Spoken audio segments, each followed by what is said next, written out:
Well, for some analysis, Douglas Herbert is with me now. And Douglas, look, this is a major Israeli operation in the West Bank. Some say it's the largest in years there. Are we seeing, do you think, a new front opening in the war, while, of course, we have the ongoing massive conflict in Gaza and the almost daily exchange of fire along the Lebanese border?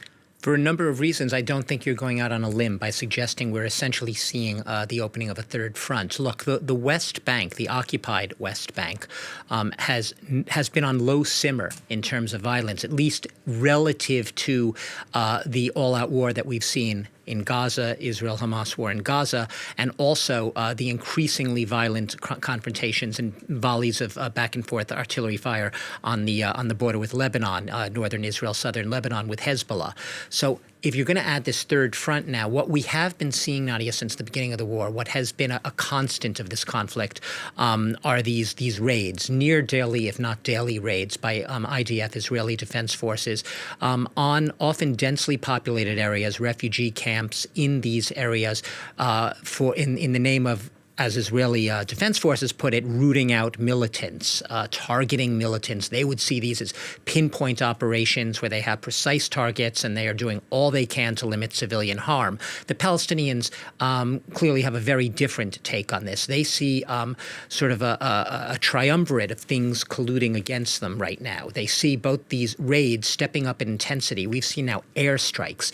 These types of airstrikes that we've really seen in the past several days have been extremely rare in the West Bank. So in addition to just military on-the-ground raids, you have the airstrikes. But alongside that, and this is coupling those tensions and adding to this overall sense of almost overbearing violence or incipient violence in the daily lives of Palestinians, are these emboldened Palestinian settlers.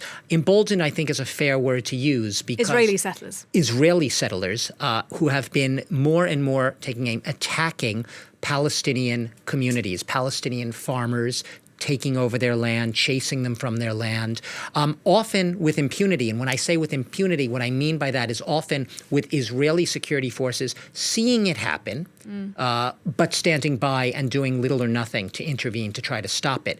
So you have that sense, alongside these raids by official military forces, these packs of Israeli settlers attacking Palestinian communities, more and more of these types of attacks. Plus, alongside this, I said there's a third element, is what seems to be a stepped-up seizure of settlement building. That is, seizure of Palestinian lands in the name of settlement building. We recently saw announcements of more settlements around a UNESCO site, a World Heritage site in Bethlehem area.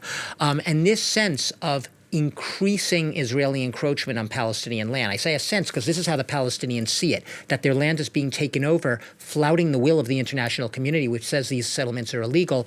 All of this is adding to a sense that the West Bank is not something that's just happening this week and becoming a new front. It has been a new front. We're just seeing the reality of it now in much heavier attacks, assaults, and explosions. Right. You mentioned the international community. What kind of reaction has there been to this Israeli incursion in the last few days? Yeah, well, the international community, let's boil it down. The United Nations, and specifically the United Nations Human Rights Office, has expressed concern and growing alarm at what it sees as a flagrant violation of international laws and norms in what they see as overly aggressive Israeli military tactics in these areas. Now, like I said, Israel has time and again pushed back against these allegations from human rights groups, from the UN itself, saying we, more than any other army in the world, we take absolutely every precaution, more than any professional army you can find, to ensure that civilians are protected, that civilians are not harmed.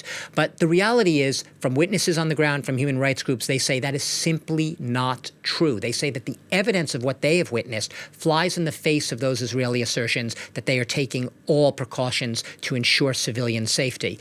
They say that this is an increasingly explosive situation, and one which risks, in the view of many on the ground, of further heightening this conflict. I mentioned the initial two fronts. We've been talking about it, right? Gaza, Hezbollah, southern Lebanon, with Iran as their overseers. Right now, the West Bank is becoming very much an operational, active new front in this war, whether it is officially recognized as such.